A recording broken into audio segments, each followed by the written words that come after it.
Tape 3W suivi d'école au Sénégal. D'accord.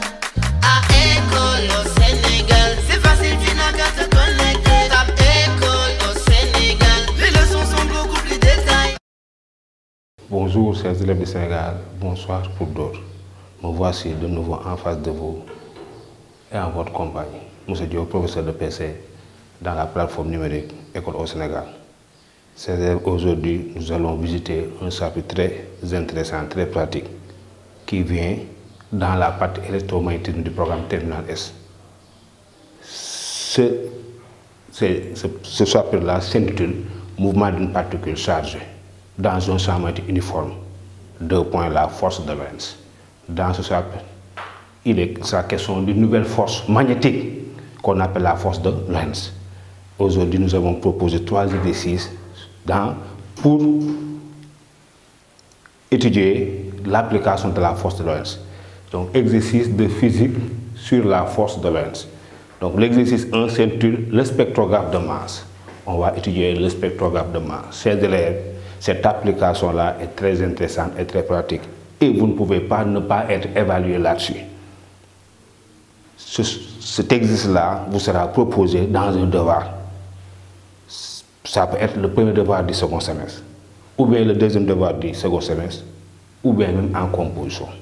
L'année dernière, au baccalauréat 2024, l'exercice 3 s'articulait autour de cet exercice-là, le spectrographe de masse. Vos aînés ont été évalués en juin 2024 sur le spectrographe de masse. Donc, en quoi consiste le spectrographe de masse? Le spectrographe de masse permet de séparer des isotopes. Ici, nous avons des atomes, des ions Ci2+. Ici, d'abord, ce sont des atomes qui entrent dans une chambre d'ionisation. Une fois que les atomes sont dans la chambre d'ionisation, ils sont ionisés. Ils vont sortir de la chambre d'ionisation avec une vitesse quasi nulle et entrer dans une chambre d'accélération où règne un champ électrique E. Dans la chambre d'accélération, qu'est-ce qui va se passer? Les ions, les particules chargées seront accélérées et ils vont entrer dans une chambre où règne un champ, dans une chambre de déviation où règne un champ magnétique. Ici, qu'est-ce qui va se passer? Le champ magnétique va courber leur trajectoire. Ici, on voit qu'on a 2 trajectoires courbées. Par conséquent, nous avons 2 isotopes dans la chambre d'ionisation. Ici, donc maintenant, on va d'abord. Ici, nous avons 2 ions, 2 isotopes. L'isotope Ci2+, 63, et l'isotope Ci2+, A. Ici, il faut s'attendre à ce qu'on vous demande de déterminer le nombre de masse de l'isotope A. D'accord, donc ici, la première question que l'examinateur a posée à vos aînés, c'est de préciser le sens de E du vecteur champ électrique qui règne dans la chambre d'ionisation. Qu'est-ce qu'on sait? On sait que le champ électrique est dirigé vers les potentiels décroissants, c'est-à-dire de la plaque positive vers la plaque négative. Donc ici, on a P1 et P2 qui sont 2 plaques. Maintenant, on va déterminer la plaque positive et la plaque négative. Une fois que les signes des plaques sont déterminés, on peut en déduire le sens de E. Donc ici, qu'est-ce qu'on sait, chers élèves? Nous avons des ions positifs. Lorsqu'ils entrent dans la chambre d'accélération, les ions seront accélérés. Maintenant, ici, quel est le signe des ions? Ici, on a des ions de charge positive. Donc, nous dirons que les particules chargées, les ions étant de charge positive, sont donc attirés par des charges négatives. Par conséquent, le potentiel de P1, petit 1, 1, sens du champ électrique E. Donc, je reprends. Les ions étant de charge positive sont donc attirés par des charges négatives. Par conséquent, Vp1 supérieur à Vp2. Vp1 supérieur à Vp2. Donc ici, la plaque positive est la plaque P1, la plaque négative est la plaque P négative. Donc ici, le champ électrique est dirigé de P1 vers P2. E est dirigé de P1 vers P2. E est dirigé de P1 vers P de P1 vers P2. Depuis la case de premier, on sait que le champ électrique est dirigé vers les potentiels décroissants de la plaque positive vers la plaque négative. C'est bon. Maintenant, 1, 2, on demande de donner le signe de la tension U. On aura U, on a donné U égale à la valeur absolue de VP1 moins VP2. On vient de montrer que VP1 est supérieur à VP2. Par conséquent, VP1 moins VP2 est positif. Donc U est de signe positif. Donc U, la tension U est positive. Elle est orientée dans le sens opposé à E. D'accord. Maintenant, on demande de l'expression de l'accélération A en fonction de M, E et Q. C'est 2, 1. Expression de l'accélération A en fonction de M, Q et E. En fonction de M, Q et E. Très bien. Donc ici, ces élèves, on va choisir le lion, la particule chargée comme système. On choisira la Terre comme référentiel que l'on supposera galiléen. Bilan des forces, on tiendra compte seulement de la force électrique. Ici, entre O et O2, la particule est de sa position. Par conséquent, la force électrique est de même sens que le vecteur champ électrique. Maintenant, on va appliquer TEC. Donc, on aura FE égale à MA. Ça veut dire quoi? QE égale à MA. Ce qui donne A égale à QE sur M. En norme, A égale à QE sur M. D'accord, donc ici, dans l'ensemble d'accélération, l'accélération qui est règne est de la forme A égale à QE sur M. D'accord, maintenant, on demande de montrer que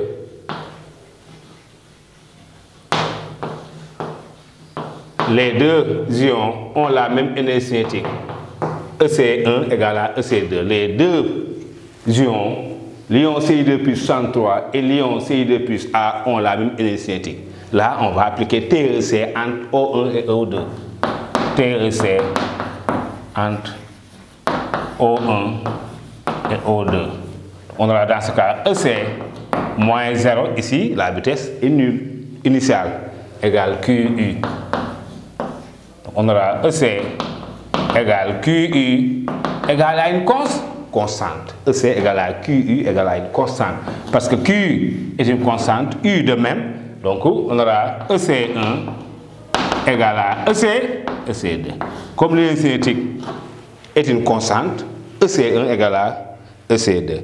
On demande est-ce qu'il en est de même pour les vitesses.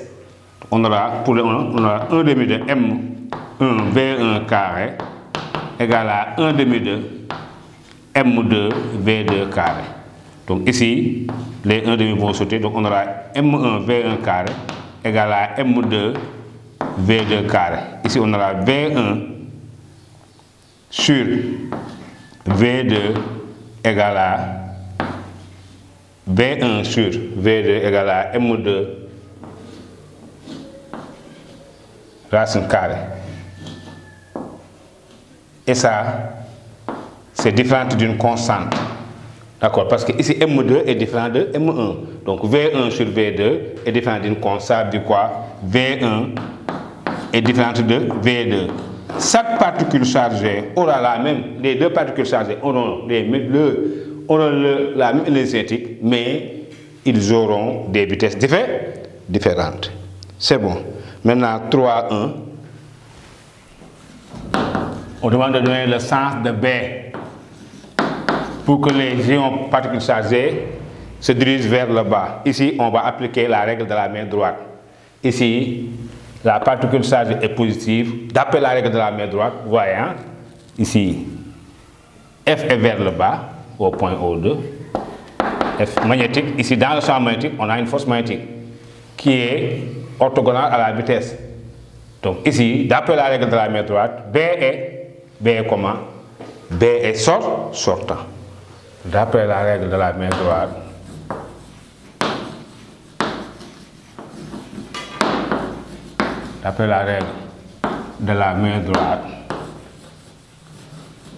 B est sortant, symbolisé par un point dans le temps. C'est bon.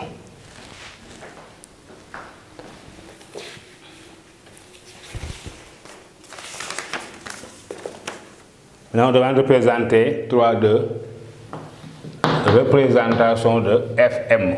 Au point, représentons Fm au point O2. C'est déjà fait, hein? Voir figure. Fm est là, au point O.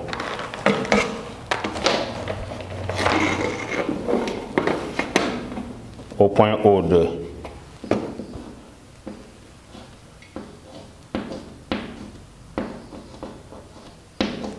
Fm est là au point O2. Donc, voir figure.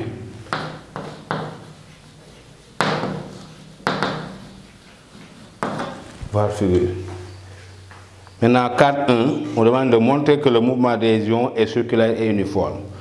4.1, montrons que le mouvement des ions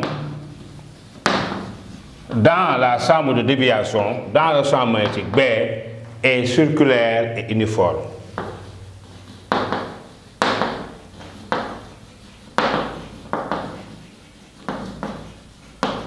On va montrer que le mouvement des particules chargées dans le champ magnétique est circulaire et uniforme. Donc ici, on a TCI, F égale à MA. Maintenant, ici, la trajectoire est un arc de cercle. Par conséquent, le système d'être le plus judicieux sera la base de Fresnel. On va choisir la base de Fresnel ici, au point O2 par exemple. Ici, O2, ça c'est UT, UT est porté par V et IN est porté par F. Maintenant, suivant UT, F égale 0 égale à MAT. Suivant UT, A égale à AT. Donc ici, 0 égale à M AT. M n'est pas nul. Qu'est-ce qui est nul donc? C'est AT. On aura AT égale 0, ce qui donne D de V sur DT égale 0. Par conséquent, la vitesse est une constante. Et si la vitesse est une constante, cela prouve à suffisance que le mouvement est uniforme. Maintenant, on va voir, essayer de montrer que le mouvement est circulaire. Maintenant, là, on va projeter suivant UN. Suivant UN, F égale quoi? F égale F, Fm égale à F.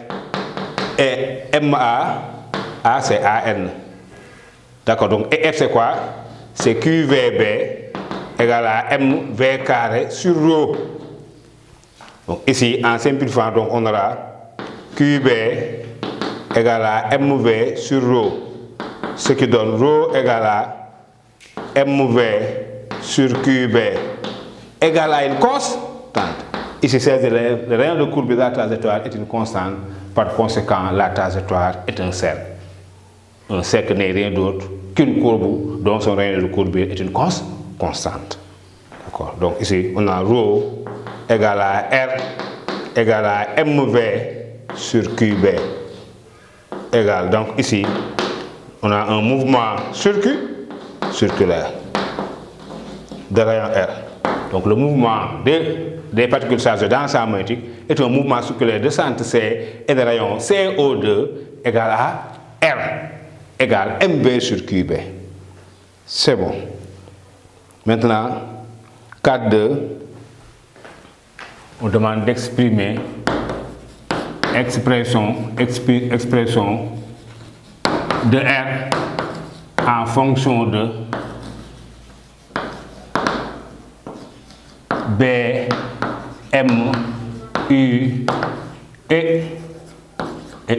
En fonction de B, M, U et E. D'accord, donc ici, on a R égale à MV sur QV. Or, on avait vu que V égale à racine carrée de 2QU sur M. Je vais remplacer. On aura R égale à M sur QB racine carrée de 2QU sur M.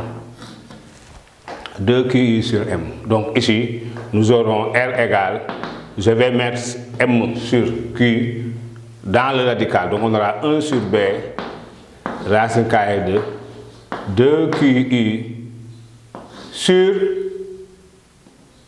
2QU M carré sur Q carré M. On aura dans ce cas R égale 1 sur B racine carrée. Qu'est-ce qui? Donc ici on a M carré, ici M, donc on a Q là, donc on aura 2 U M sur Q. Maintenant ici je vais remplacer. Or, qu'est-ce qu'on sait? On sait que Q égale à plus 2E. Q égale à plus 2E. À cause, là, les ions CI2 plus montrent que Q égale à plus 2E. Donc en remplaçant, on aura R égale à 1 sur B racine carrée de MU sur E. Ça, c'est le rayon de la trajectoire des ions. Maintenant, on demande de déterminer l'intensité de B pour que, donc petit 5, demande, déterminons B pour que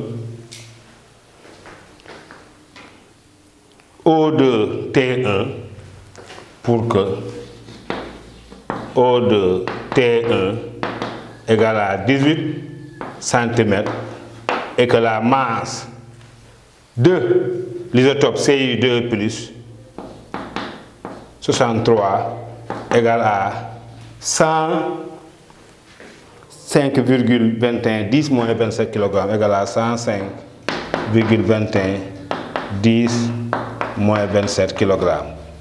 Donc là, je vais, si j'ai O2 T1, que représente O2 T1 ces élèves, O2 T1 représente le diamètre du rayon R1. Donc j'ai R1, j'ai M1, GU, GE, on va déterminer B. Donc déterminons B pour que O2 T1 égale 10 cm et M égale à 105, donc ici je vais déterminer en B. Donc ici on aura B égale 1 sur R racine carrée de MU sur E. Donc application numérique, B égale 1 sur, si R égale à, si le diamètre, O2T c'est le diamètre, le rayon c'est 9 cm. Donc c'est 9 10 moins 2. Racine carrée de M c'est combien? C'est donné 105,21 10 moins 27 fois I, la tension I c'est donné 500 volts sur la charge élémentaire 1,6 10 moins 19. Donc aidez-moi à calculer ces élèves. Sortez-moi la machine et calculez-moi ça. B égale à 1 sur R racine carrée de MU sur E égale 1 9 10 moins 2 racine carrée de 105,21 10 moins 27 fois 500 sur 1,6 10 moins 19. Donc allez-y. C'est Ousmane Mané, c'est au tour d'Ousmane Mané de calculer. Ousmane Mané, on vous donne 20 secondes pour nous calculer ça. À bonne machine, B égale 1 sur 9 10 moins 2 racine carrée de 105,21 10 moins 27 fois 500 sur 1,6 10 moins 19. C'est bon? On trouve de l'ordre de 2 10 moins 2. C'est bon. Donc, je vous laisse calculer. C'est bon. Maintenant, nous en abonnons à 6. 6, 1. On donne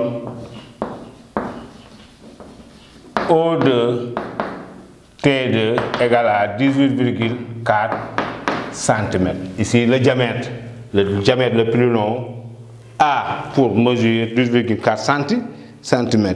On demande de montrer que montrons que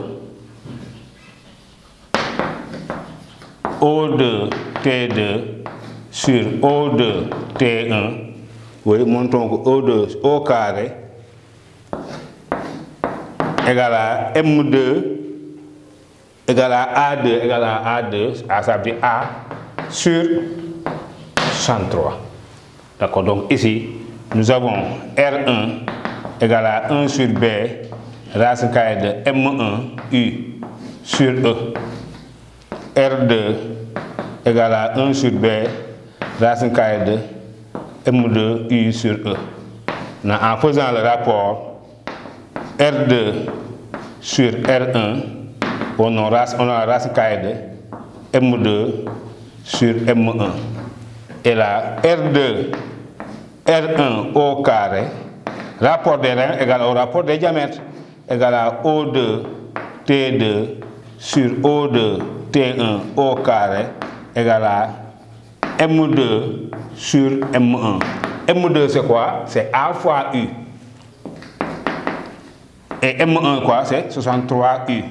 Et en définitive, on aura O2 T2 sur O2 T1 au carré égale à A sur 60. Maintenant, on demande de 6,2 de calculer. 6,2, calculons A. Donc on aura A égale 63 fois O2 T2 sur O2 T1 au carré.